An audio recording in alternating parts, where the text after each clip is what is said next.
Good. All right. Morning, ladies and gentlemen. It's Monday, September 20th. It's officially 9:30 a.m. That clock is wrong. The Public Safety Committee is now in order. We don't have a quorum at the moment, so Mr. Zine and I will go through the agenda and begin. We are expecting two more council members to join us shortly, but we'll go ahead and go. So anything that we take action on at the moment will be with a recommendation of the chair until we have a quorum here that can confirm it, or else we'll recall it. With that, it is our intent, and Mr. Zine agrees on item 3, 6 are beyond consent. Item number 4 will be note and file, and we'll begin with item number 1. John White, City Clerk. Item 1 is a communication from the mayor relative to the appointment of Ms. Teresa Maciero to the Board of Animal Services Commissioners for the term ending June 30, 2015. Commissioner Designate, come on up. Hi. Glad to see you again. I haven't seen you in 10 minutes. General comment? Yeah. Please be seated. Just for the record, I did have a very good meeting with the Commissioner Designate a moment ago. Before the meeting, I asked the question, why would you want to do this? It's a very difficult time, for one, and a very difficult commission, for two. And she gave me the right answer. And her answer is she has the passion for doing this, and demonstrated with a career that's been really focused on, one, your professional career as a lawyer, but and using all your pro bono time, free time to support animal services. Gentlemen, please come on up and join us, too. And I should have called you up, too. So I was very pleased with the answer, and we had a very good discussion about some of the issues that you're facing. Certainly, management of a department that's contracted greatly, that's doesn't have the resources to do its job, and I was very satisfied with the answers. We'll have Mr. Zine ask some questions in a minute. Would you like just to make a statement for the record on your viewpoint of the appointment?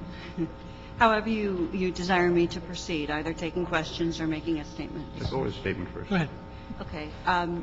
Perhaps what I'd like to say is the reason why I am interested in helping the city at this time by being a commissioner is because I do think it's a very exciting time for the city, having appointed a general manager from a non-traditional background.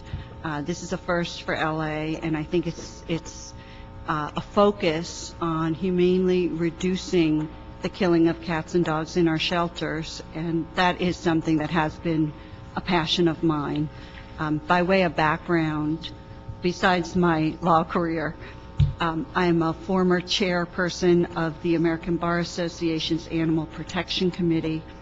I'm also a former editor of the ABA publication, the Animal Law Report.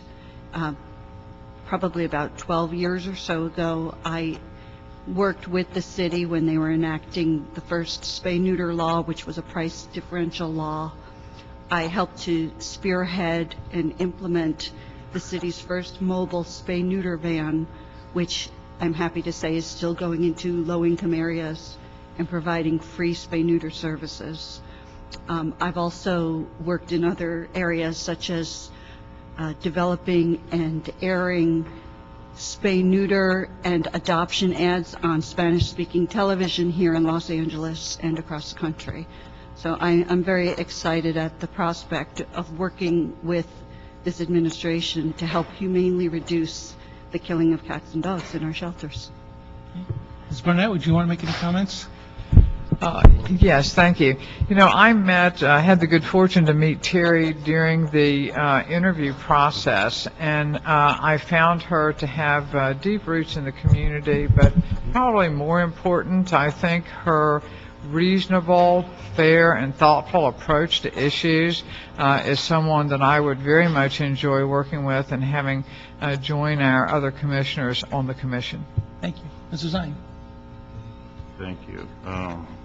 Good morning to you. I didn't get a chance to meet you prior to, so I'm going to ask you some just basic elementary questions. You aware of the history of the department and the turmoil with the staff, with the community, with the protests, with the vandalism, with all the issues? I am very aware. Okay. Being a lawyer, hopefully they won't target you, and I don't think our new general manager has had any problems so far. Not yet. She lives in a bunker, so she's safe in here. Have you served in any other commission positions with the city? I have not. I was on an oversight committee of the Los Angeles Zoo many years ago. Okay. And, you know, there's funding issues, there's staffing issues, staff cuts, funding issues. So there's a lot of issues that affect the commission, that affect the department, and the general manager who comes in from the Northwest into a, shall we say, situation that's had many, many problems. They haven't spilled over to the commission to a great deal, but a lot of those issues should be affecting the commission. You definitely have experience, a desire, a willingness to serve in this capacity.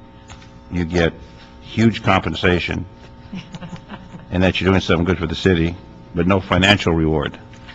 So the compensation is only in goodwill for the department and for the animals of the city. We have a huge problem in the city of coyotes. Now this morning, I go walking at 5 to 6 in the morning in a residential neighborhood, and I find 2 dead cats this morning, and I find 2 coyotes. By the time I got to the cats, were already dead, and it turns out that these 2 cats are owned by a lady who's staying with her mother, and she let the cats out for a bit this morning, and these coyotes come out in a residential area and kill both of them. We get a lot of complaints, we get a lot of issues.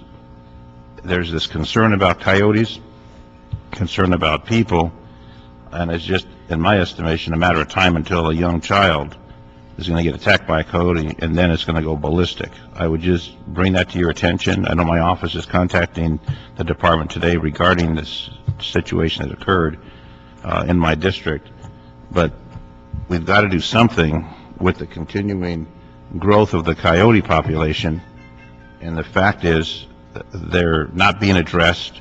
They're attacking domestic animals, and then this morning, as I say, 2 domesticated cats were killed, and it was a large coyote and a small coyote that were there in this residential area doing it. So I don't know the answer, but I do know that the problem's getting worse, and we need to do something about it. And it's in the West Hills in the 3rd District, which we adjoin the Amundsen Ranch area, which is a lot of open space. And it's not that I want to see animals harmed, but the fact is domestic animals are now becoming more and more victims of the coyote population that's expanding more and more. So I bring that to your attention, and I'm sure you'll be hearing about it today. Okay. That's all I have. Thank you. Okay, thank you. Any viewpoints on coyotes? It's a problem in both of our districts, that's why, and Mr. Cardenas's too.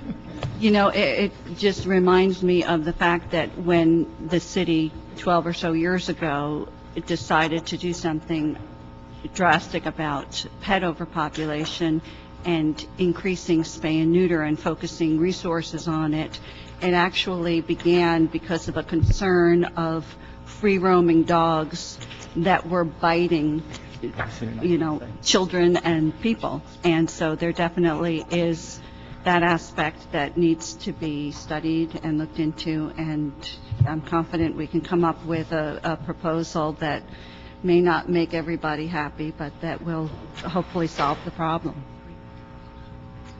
Thank you. And for the audio record, we've been joined by Councilmember Cardenas now. So, Ms. Cardenas, we're on item number 4, the Commissioner appointee. Do you have any questions? No, I don't. Okay. And we've consented 3 and 6, noted in file number 4, as they generally called. So with that, we have a motion by Mr. Zine for approval of the recommendation, and that will go forward with unanimous consent of the committee. Thank you very much. We'll see you in council on Nominee will be in council tomorrow. tomorrow. We'll see you at 10 o'clock tomorrow morning. Be comfortable. The first hour is kind of wasted, but we'll get to you tomorrow. Thank you very much. Thank you. Good luck. Item number 2, City Attorney Report and Ordinance amending the LAMC to establish an animal transfer permit for animals under the age of 6 months.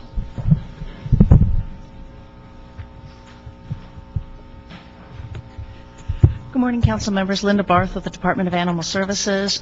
This permit has been working its way through the city system for a while. It's to close a loophole in the existing breeding permit regulations, by which if you breed an animal in the city, you have to have a breeding permit and follow the regulations. But if you are just selling an animal in the city that was bred, say, in Santa Clarita or Simi Valley, there's no permit requirement, no real controls there. So the point of this transfer permit is to add a regulation that if you're selling animals under 6 months, we're talking about puppies, principally puppies and kittens, and animals under, actually also includes rabbits and so forth. So there is probably some assistance to some of the crackdown of selling underage rabbits that occur, for example, in Santee Alley, that this regulation will also help. But if you're selling an animal that's under the age of 6 months, a permit needs to be obtained from the department and certain regulations followed. And that's what this is about. The city attorney is here if there's any technical questions about the preparation of the ordinance itself, or if you have any other questions about the ordinance, I'd be happy to answer them. Thank you. And this, obviously, this committee instructed the city attorney to do this a number of months ago, so Correct. this is what we've already worked on. Just two questions. One is, how is the department going to publicize it? Because this is really inside baseball kind of technical adjustment. How are you going to get people that should know this, that there's a change in the rules? Like you mentioned Santee Alley, for instance. Well, one thing, we certainly will share this information with the LAPD, who collaborate with us on enforcing the law in places like Santee Alley. But principally, what we will do, in addition to the obvious things, advertising our website and so on and so forth, is that as we notice advertisements of animals for sale, right now that we have officers and actually some groups like Actors and Others for Animals, for example, that will call up on advertisements for animals and then advise the people, oh, do you have a permit? You need a permit, and refer them then to the city. Our officers do the same kind of work. In this particular case, what often happens now is people say, oh, well, I bred the animals in Simi Valley. Well, now those people, when the law is in effect, those people will now be informed. We can send them information. We can publish information on our website and refer them to it, letting them know, no, you need a permit now also. So, your address, get the information, and so on and so forth. So principally what we're going to be doing is attacking the situation as we encounter sales of animals. So the Because, as initial you said, it's sort of an contact- insider business. Initial contact with people that do this on a regular basis will be informational. Then the Correct. second time is what? Well, it would lead to the issuance of an administrative citation. The enforcement has been established in this particular ordinance to follow the administrative citation, which the city attorney is also working on that pathway. So they would receive an administrative citation, and then there's a secondary one, and so on and so forth. We will probably work with our commission and others in the community to determine other methods of communicating to groups, maybe working through, clubs and organizations, for example, that support breeding of animals and so forth, to help pass the information to those people who are involved in that kind of an activity. And the last question is numerically, lots of these, just a small number. What do you think? It's probably a small number. There's a real challenge with this these days because of the Internet and people who advertise through the Internet, and now they're not, they're advertising everywhere. But we expect that a big part of this issue is raising awareness, is speaking to people who are breeding and selling animals, and communicating about spay-neuter, and communicating about, conforming to 1 litter a year and things like that. So the idea here is not to be enforcing, just to enforce, but to educate, so that we have a good balance of pet-owning families and available pets. Great. Mr. Cardenas? Yeah, thank you very much. So it seems as though the violations are broad. It could be a misdemeanor, it could be an infraction, could be an administrative citation. Is the purpose for that, in case you run across something that looks more egregious, perhaps they have a bunch of animals, it's evident that they've been doing this for a long time, a true bad actor in the sense of the word. Therefore, we could throw the book at them as far as we can as a city by going as far as a misdemeanor. However, if you run into somebody as though it looks like it's just out of ignorance, they didn't know what was going on, it looks very sporadic, perhaps we could actually, like you said, give them a warning or administrative citation, and then the latitude would be based on a case-by-case basis? That's correct. Okay. Now, this fee is $120 per year per year that they anticipate having this kind of activity or business? That would be correct. It's actually going to be tied, it will be the same dollar amount as a breeding permit. So each year, as the commission reevaluates the pricing structure, our annual rates and fees review, whatever a breeding permit would be, a transfer permit would be the same dollar amount. Okay. And right now, does it look like $120 is actually meeting our costs, or are we still subsidizing? The new assessment for what it costs us to follow up on these kinds of permits is $245, and that's what council actually approved. So those fees will be in effect later this year. That's in fact that ordinance was This will approved. move along with it? That is correct. It will not move along automatically. I think the new price is around $235 or $245, but this will have to be changed by follow-up ordinance. It will not automatically be tied to the breeder's permit cost. Okay. So the department will come up before council again and explain the true cost, and then so that we can take action. And then, should we take action, then we'll be recouping our costs. Otherwise, we'll be at about 50%, roughly. About Right. of the cost of officer time. Okay. Thank you. Mr. Zine? No. Okay, we have one public comment. Phyllis Doherty? Thank you.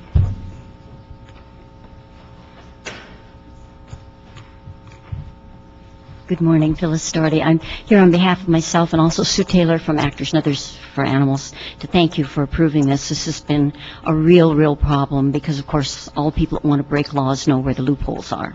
And this is really what has allowed people to totally bypass our breeding permit. And now that we have the administrative citations, we can actually go ahead and do something where we don't have to make a criminal out of everybody.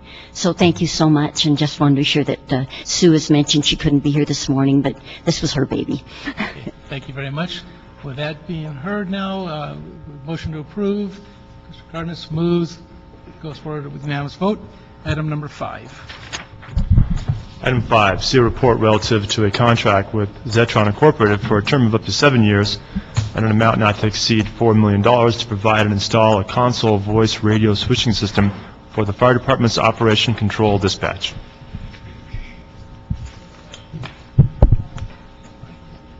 Good morning. I'm Jacob Wexler with the Office of the City Administrative Officer. Before you is a request from ITA to enter into a contract with Zetron Inc. for the console voice radio switching system for the fire department's new operation control dispatch center at the new public safety facility. The console voice radio switching system is the hardware and software that's used to allow the personnel at the dispatch center to communicate with the resources in the field about the calls that have come in to dispatch those resources. The new public safety facility, the new dispatch center, is supposed to be operational by July 2011. That's the target date at this time. But in order to move into the new facility, the new facility needs to be completely operational. So the new voice radio switch needs to be operational at that time as well. So they can just do it, the switch over with no downtime between the two systems. So although it's necessary to purchase a new system, the new system also will offer some advantages over the current system. It's going to be easier to maintain. It's going to have improved redundancy. It's going to make it easier for the personnel to switch to backup systems as necessary.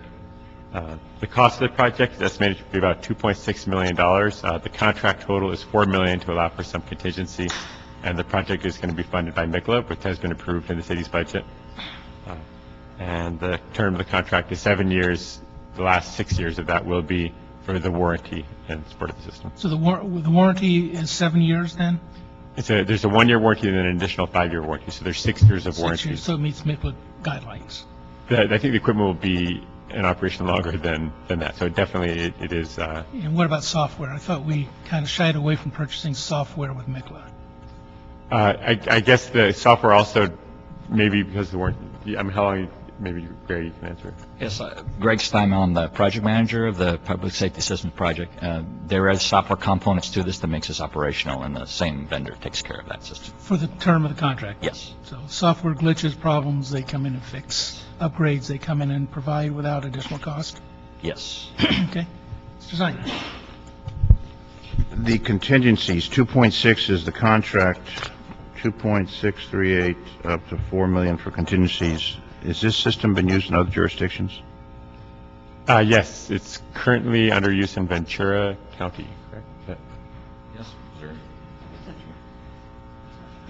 Yes, Ventura County is the major one in this area, but yes. And if we're talking about a contingency, 2.6 is the contract for the installation of the system. We're going to go up to $4 million on contingencies. If it's a system that's already been established and proven, why would we need that amount of money for contingencies? Why wouldn't we know exactly what the cost will be since it's a proven system, or supposedly a proven system? There are differences in this system versus Ventura. The system is a bit more, it's more complicated, and there is a customization element to the installation itself that offers some components that are different than what has been purchased in other systems. Therefore, while the contingency was high, it did allow us to cover items that at the time when we put the contract together to make sure that it covered for the issues of the building and the services itself for the fire department. So there wasn't anything specific we were looking out for, and at this point, as we're getting closer to working with this vendor, we realize we will not need that contingency. And also the amount, actually, the last $800,000 really is the maintenance cost, so the service itself is quite a bit less than the 2.6. It was 1.8. Because oftentimes in government, when you get a certain amount of money, you spend it all. Yes. And what we like to do is spend what we need to spend. Whatever we have left over, we can use for other programs. Absolutely. Absolutely. So that's the will in this particular situation. Yep. Now, 7 years, are we paying for that warranty, or does that come with the equipment? The 7-year warranty, are we being charged for that warranty, or does that warranty come from the company as a good faith measure for their equipment, or are we paying for that warranty for 7 years? We are paying for it, but it's coming with the Zetron contract. The company itself is going to provide it to us. I understand that, but you go out and buy a new car, you buy a new Chevrolet, you get a 5-year, 100,000-mile warranty. You're not paying anything extra for that. They have confidence in their equipment, and they're going to give you that. Chrysler has the same thing. 5-year, 100,000-mile warranty. No extra cost for that. If you want to buy an extended warranty, there's an additional cost after that. With this, the question is, are we going to pay for that 7-year warranty, or is that company going to be providing that as a service from? I understand. I'm Stella Bramian with the ITA, project manager for fire systems at the new facility. Okay. The 1-year warranty is part of the $1.6 million implementation. What we're paying for is the additional 5 years maintenance. Now, how much is that? It's about $800,000. Okay, so that's maintenance and warranty. That's correct. So it's both, warranty and a maintenance program. That's correct. Okay. And 7 years from now, is this still going to be state-of-the-art, or are we already behind the curve, and then 7 years down the road, it'll really be obsolete? Right? In other words, we started this project on this emergency operations a number of years ago with the bond measure that passed. Now we're going to equip with the equipment. How far behind the curve are we, state-of-the-art equipment, where we're going to be 7 years from now with this equipment? No, 7 years from now, this equipment will not be obsolete, and in the requirement, we have provisions for upgrades to tap into the LA rigs once that becomes. Therefore, it's not an obsolete, and it will not require a forklift solution to move on forward with whatever. It has provisions to become IP, it has provisions to tap into LA rigs, so all of that has been put into place. So the answer is no, it will not be obsolete in 7 years. And was this an RFP that went out, and other vendors? Yes, it's an RFP that went out, and we had, would you like me to name the vendors? Just the number of vendors that applied. Well, we actually reviewed 4 of them. Okay. And we put them in the order, and Zetron was the least priced one that happened to have met all of our requirements. Okay. The next ones in line was at least a $1 million up to $4 million difference in pricing. So this was the least costing one of $1.8 million. That meets the needs of the city? That meets all of our requirements, yes. Okay. Just want to make sure the homework was done. Definitely. We spent a lot of time doing the homework, the score sheets, and all of many engineers, consultants, ITA engineers, fire department. We all analyzed it very thoroughly. And is fire department here? Yes. Yay or nay? Yes. Okay. You're going to work with it, so. Yes. Okay. That's all I have. Thank you. Mr. Curtis. You mentioned that one of the jurisdictions in the region is actually using this particular product. from this particular vendor. You said Ventura's County? Yes. Okay, the County of Ventura. Now, have we received any written feedback from Ventura County about their experiences with this product? Or are we just taking the vendor's word for it that they've installed it there and everybody's happy?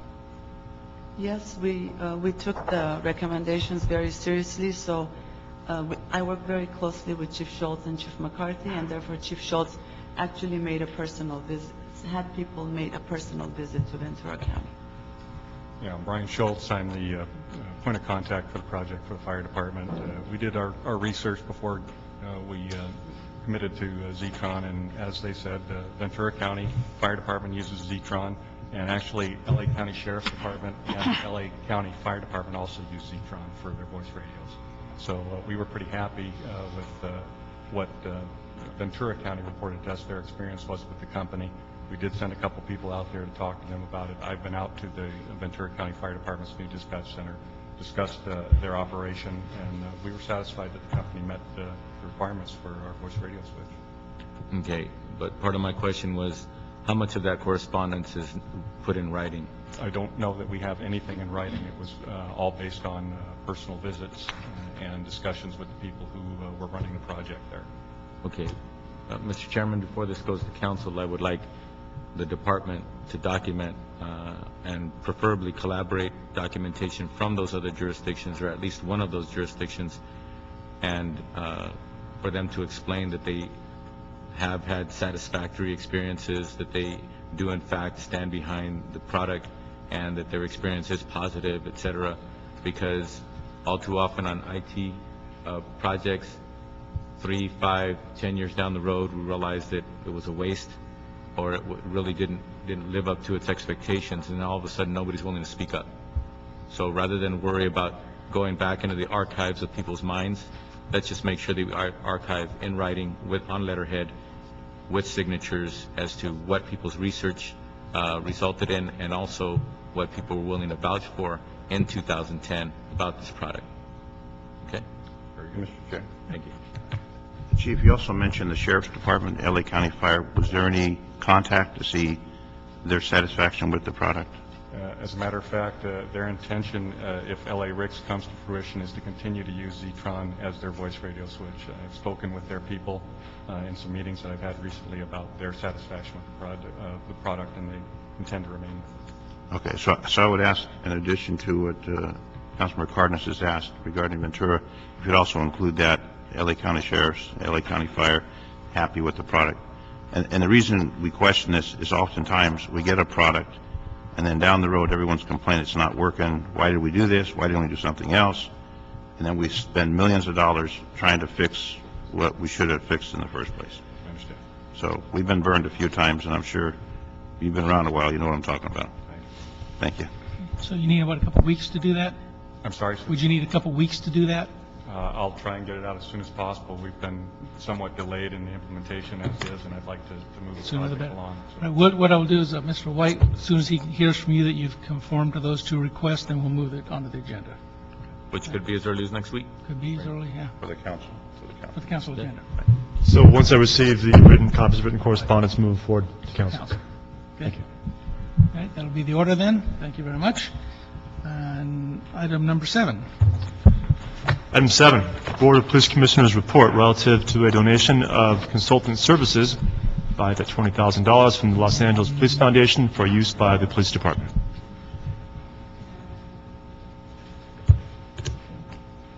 Morning. Good morning. Maggie Goodrich, I'm the Commanding Officer of Information Technology Bureau for the LAPD. I also have grants and contracts under me as well.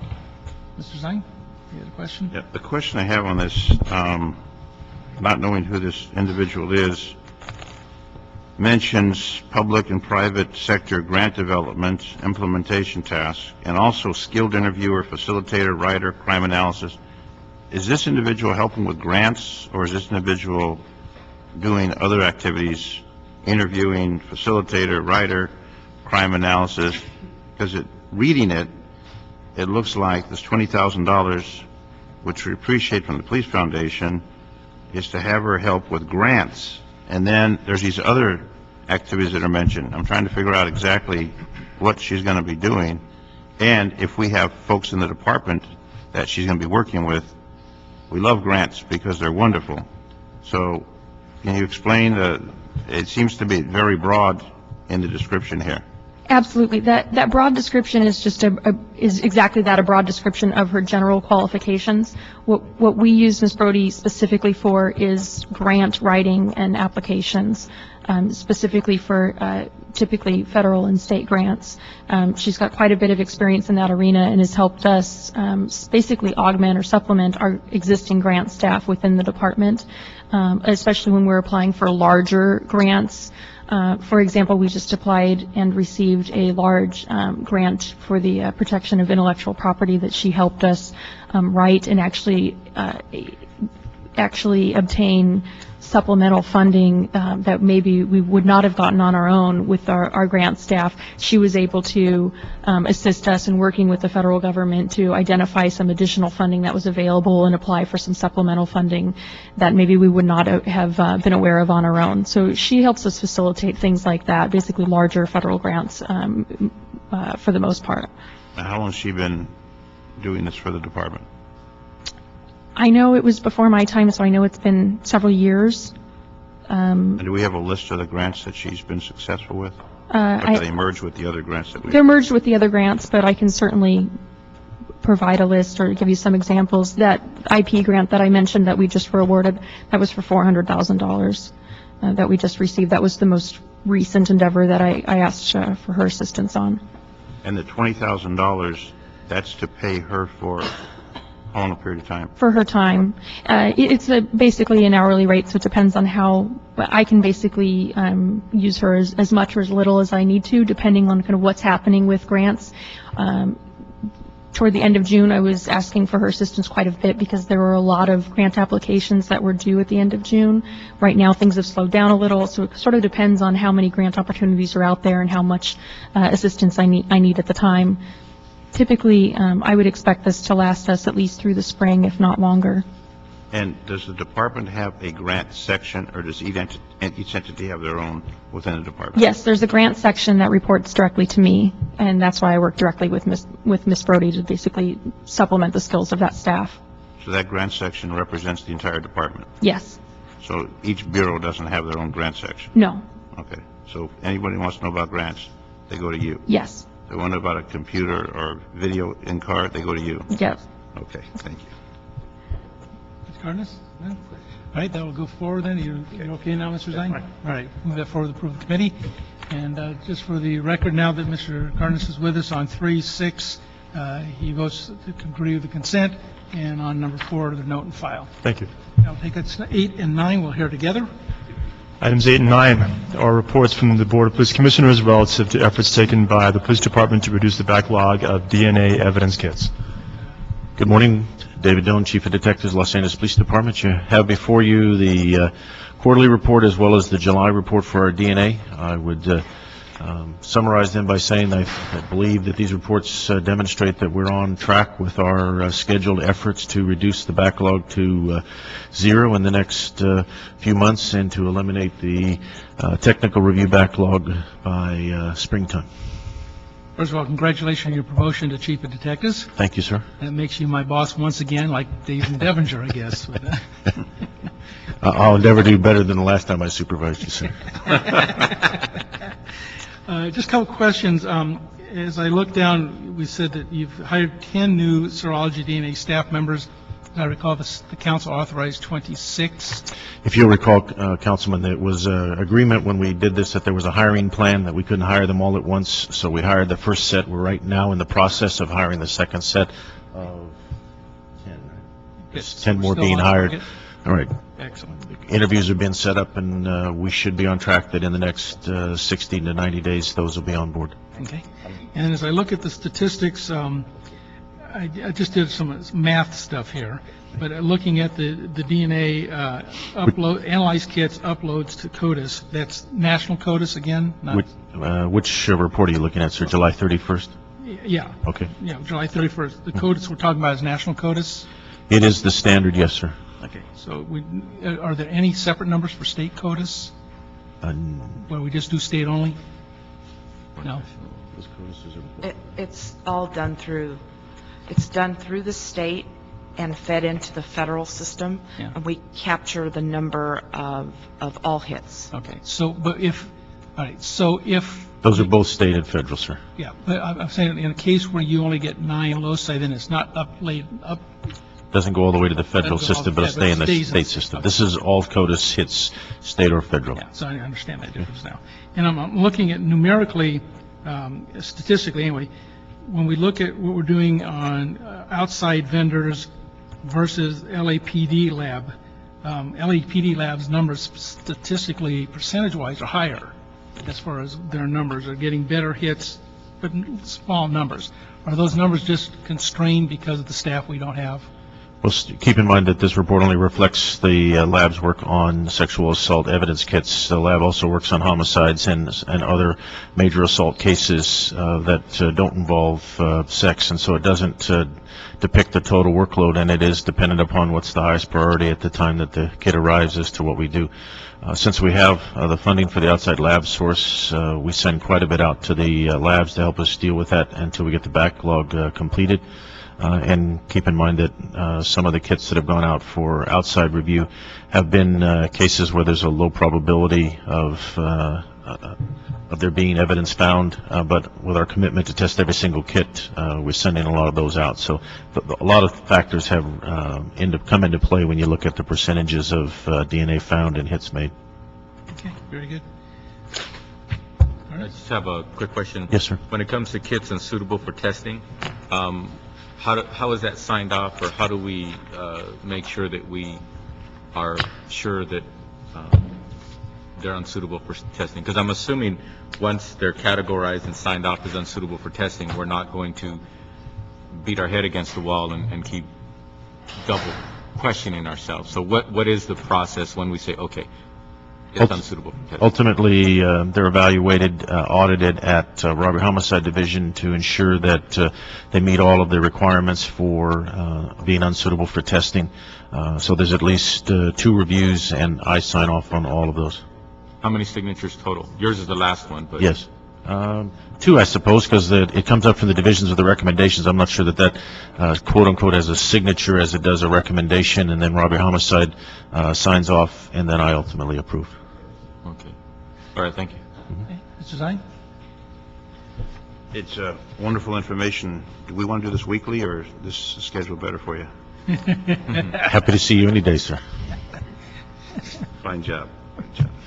It is a good job. Chief of Detective's best job there is. Yeah, that's right. You bet? That's too easy?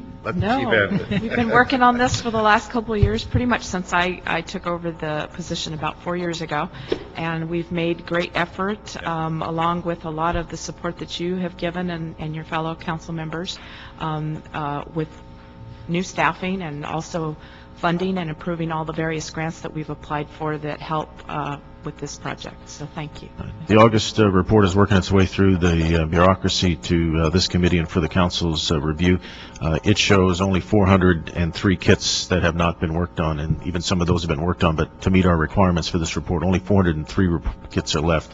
All the historical backlog kits are out for analysis, and we hope in the next 30 to 45 days that those will be back, and sometime in the next 60 to 90 days, there'll be no untested kits except for the brand new ones that are in the process of being evaluated and going forward. And we hope that by springtime there'll be no technical reviews of those who've gone out to the labs, then must be reviewed by us before they can be uploaded to Quotas. We hope to have that backlog done by, certainly by the end of the fiscal year, but sometime in the springtime is our target for seeing that done.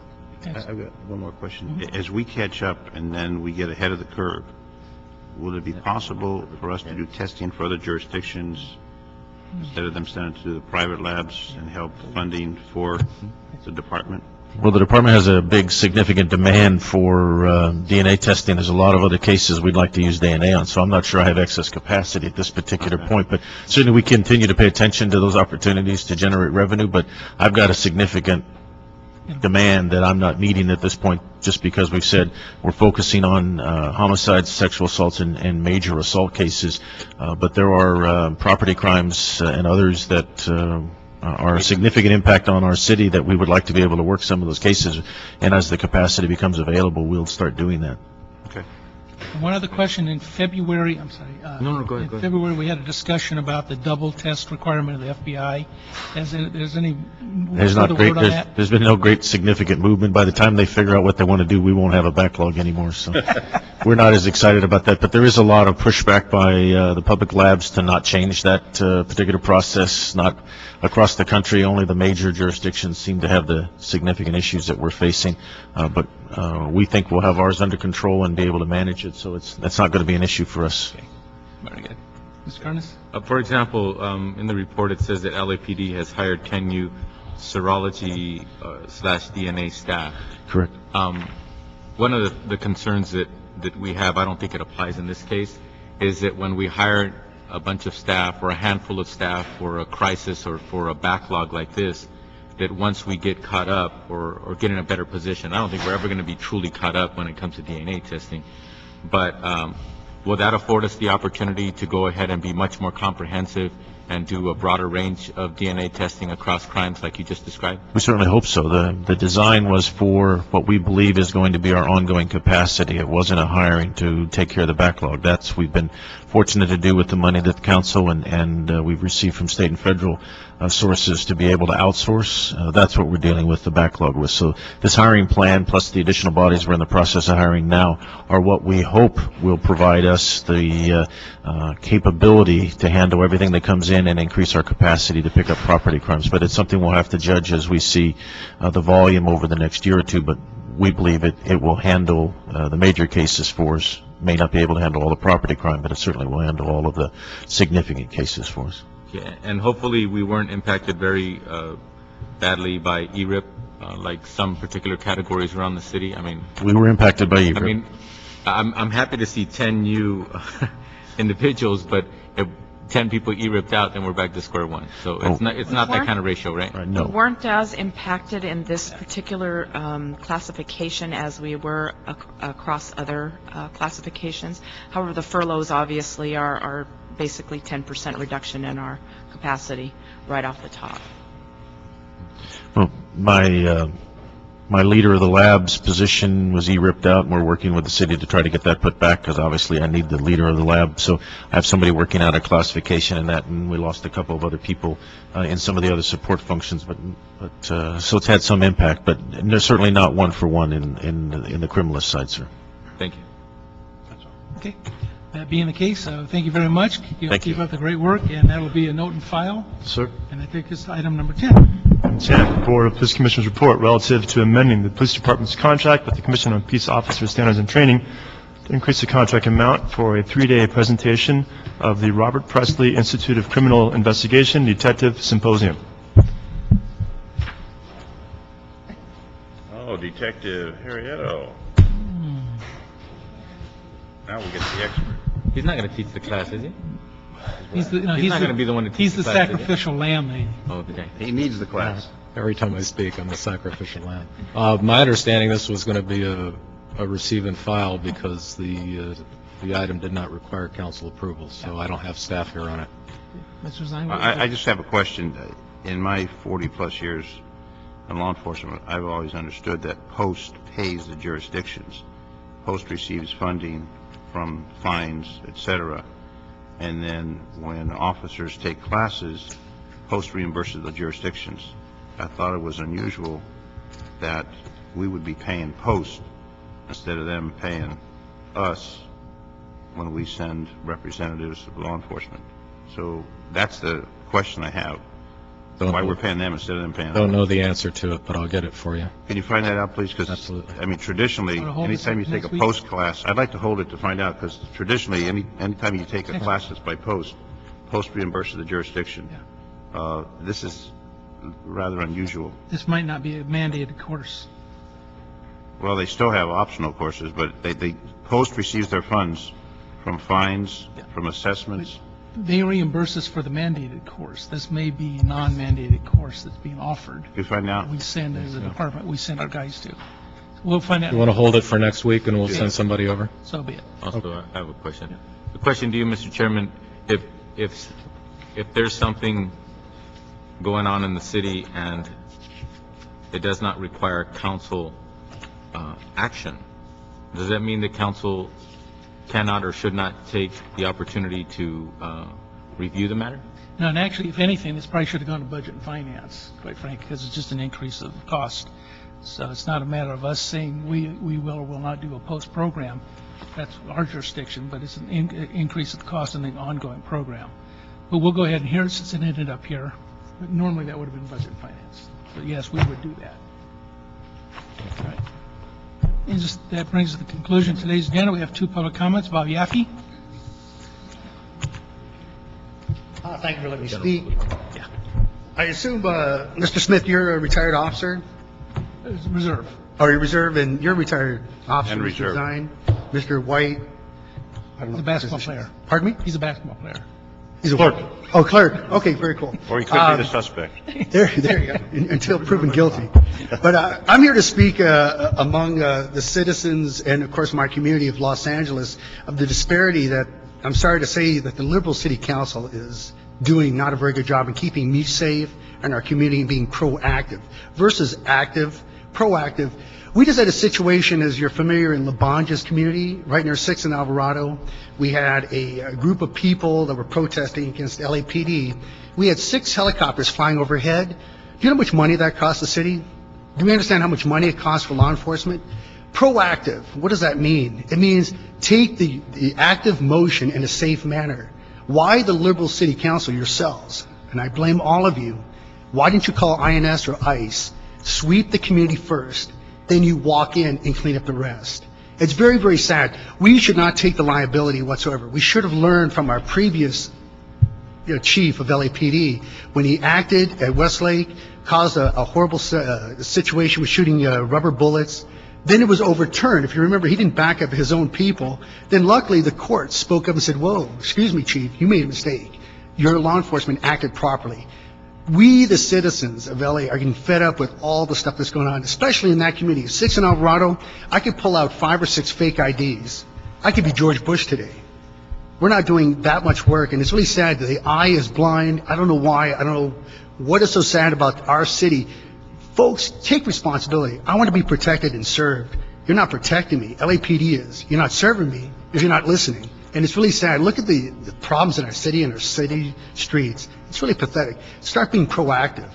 Please, help us out. The city's going to turn into a really bad sewage society. Go ahead. Sir, I've met George Bush, and you are not George Bush. But after listening to what you just said, you could pass for him. I'm a moderate. Mr. Chair, I have a response on the 6 choppers. LAPD has a fleet of helicopters. In that particular situation, there are a number of news helicopters overhead. LAPD did dispatch 2 helicopters, but there weren't 6 LAPD. The ones you were looking at were news helicopters, and LAPD did have 2 choppers. And they rotated. We had 6 choppers. Well, but still, I mean, that's only one scenario I'm talking about. Because the main 6 choppers, I wanted to respond. Okay, I appreciate it. Sorry, I apologize for that. But the main issue is here at hand. If we get rid of the problem, and sadly enough, as we know, 2 months ago, a poor little girl was shot and killed in the head by MS retaliating against the vendors.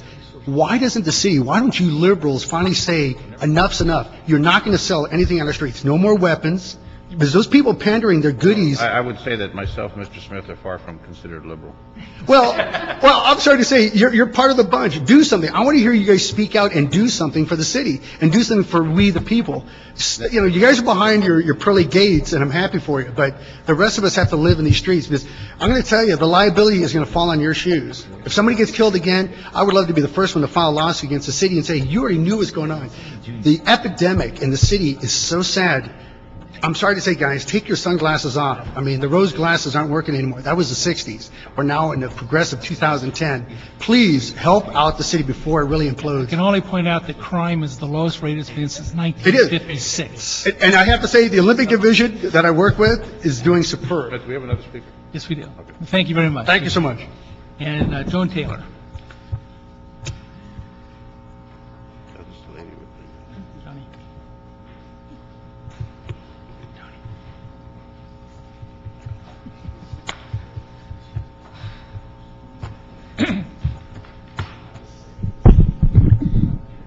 I'm Joan Taylor. And I was here last week with the motion, with the request for a motion from you in writing, which you rejected, and I can understand your rationale. I am here to ask, and I have two parts to my request to you, so please don't shunt me off. Let me give you first my one request and then the second request. I am requesting that the entire committee work with the council and ask that the entire council motion for my safety from the second worst electronic abuse in LAPD records since 1974, paid for by the dental industry and insurers, and influencing some political decisions as well. But the fact is that the LAPD policy and law are not being followed in respect to my safety, and I am requesting that this be done. And I would appreciate, Mr. Zine, if you heard my words. I'm listening, ma'am, but I want to see what's on the screen. I feel that I'm being, the motion, the ideas are being rejected even as I try. And I am sorry to know this. But I am asking if you will consider asking the council to see that LAPD policy and law are followed in respect to my safety from this crime. Again, it's well known to LAPD Metro, Air Support, Communication Headquarters, and Wilshire Division in which I live. But can you give me any encouragement, or do I take the fact that Mr. Cardenas and Mr. Zine left as an indication that this committee has very little interest in going ahead with this? Mr. Chair, will you explain it on the screen? He's right there. I'm glad you're here. Incidentally, I would remind you that the council could be reminded, I'm the woman who told them how to save $10 million a year by getting rid of the city-owned 30 vans, 2 in each district, for this, used as taxis for the seniors and disabled during the weekdays, and the 40 to 60 city-paid and pensioned drivers for these vans. If I can offer the council a $10 million saving, I would hope they could return the favor and give me safety. But now, the second part of my reason for being here is there are 3 people who take turns. The tenant in apartment 8 above me, a man whose name I don't know, but whose car tag number is 5. V is in Victor, Q is in Queer, D is in David, 949. That man has, when he is not there, he has another man or another woman to use the lasers down on me so that I cannot read in my living room, I cannot sleep in my bedroom, I cannot bathe, I cannot do anything. I cannot use my kitchen because they constantly use the laser down, and I am blinded in the left eye by this, and I'm being blinded rapidly in the right eye. And this is not a light matter to be laughed at. It's a terrible abuse, and I never expected my life to have to end this way. And the utter refusal of responsible or supposedly responsible political figures to refuse me safety. Now, can you do anything to get rid of that tenant in apartment 8 above me? No.